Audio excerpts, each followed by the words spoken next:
Marcosatsu.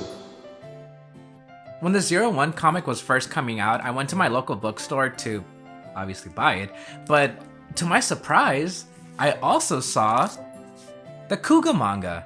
Now let me just tell you, I did not know this was a thing. Like, let alone officially with English translations alongside the 01 comic, like, this just blew my mind the first time I saw it. I knew the original Japanese version was out, but I didn't bother with it whatsoever, so it just blew my mind seeing this, like, in my local comic store. And from my excitement, you can obviously tell I only read 3 pages. I'm a busy guy. Now, you guys may or may not know, but I'm actually not a fan of anime. I mean, I don't watch it regularly, and I don't read American comic books either. But I am a ginormous fan of manga. Like, even outside of JoJo's Bizarre Adventure, I would actually go out of my way to read pretty much any manga I can come across. So picking up the Kuuga Manga was a no-brainer. The main issue is actually getting to it, sitting down and reading it. So, to give me just a little bit more incentive to work on this video, Titan Comics actually reached out, and now I have 2 Kuuga mangas. And 4 copies of the 01 comic. Volume 1. Thanks, Team Kamen Rider and Titan Comics. That sounds so sarcastic. Let me try it in like an infomercial way. Thanks, Team Rider and Titan Comics.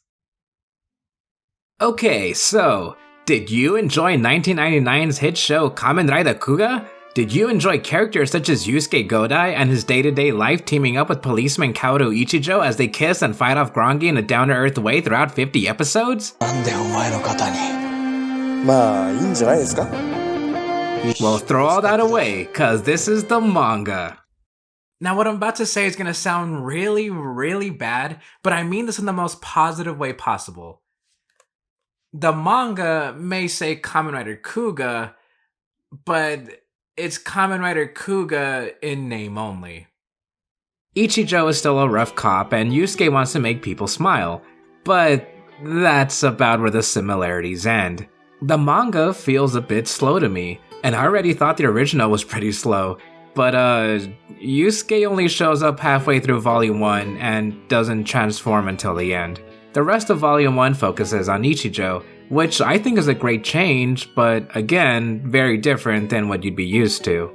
From the beginning, we have Ichijo solving a certain case that leads to him running into a monster and eventually crossing paths with Yusuke. The story kept me glued to the pages since I wanted to know more about Ichijo, if only because I liked him in the show, but still. It was cool to see him solve a case alongside the rest of the police. Of course, the other thing I enjoyed was the art. Mostly. Hitotsu Yokoshima is really good at drawing these abstract panels that make you feel uneasy. Some panels seem a little janky to me, specifically with certain close-ups on human characters, but everything else has been gorgeous, especially these shaded pages. What took me by surprise is how gory the art can be. Maybe gore isn't the right word, but let's just say I'm gonna have to censor some panels. Then when it comes to Kuuga and the Grongi, yeah, that's where Yokoshima's art really pops out. They're so detailed, so scary, so abnormal. It's what starts to remind me of Kuga's original semi-horror roots. I think a divisive change is to Yusuke himself. He's way more outgoing and happy-go-lucky than his live-action counterpart, to the point that he's more like Gentaro Kisaragi than the man we knew. The original Yusuke wasn't exactly the most serious either, but he wasn't super incredibly loud and willingly got himself arrested to protect the thief. Maybe it's something he would do, though I do believe the change is big enough that it can be considered off-putting. Me personally, I don't mind because Yusuke still has the heart of the original, willing to put himself in danger to save others, and of course, wanting to protect their smiles. And really, shouldn't a different medium allow for a different interpretation? Which is why I can look past weird character designs and why I can slog through some of the slower pages. The appreciation for a different approach is still there, and the most important piece of all, it still has the heart of the original. It may be Kuuga in name only, but it still has the original heart. I always have this rhetorical question in mind. What does it mean to be a Kamen Rider? The original Kuuga answers, it's to protect people's smiles, and the manga has the same answer, to protect people's smiles. So I only covered volume 1, though Titan Comics is preparing up to 5 volumes at the time of this video, and hopefully we get more. The Japanese manga is still ongoing, and from what I see, it has some very interesting ideas that I want to read officially. Final thoughts for now.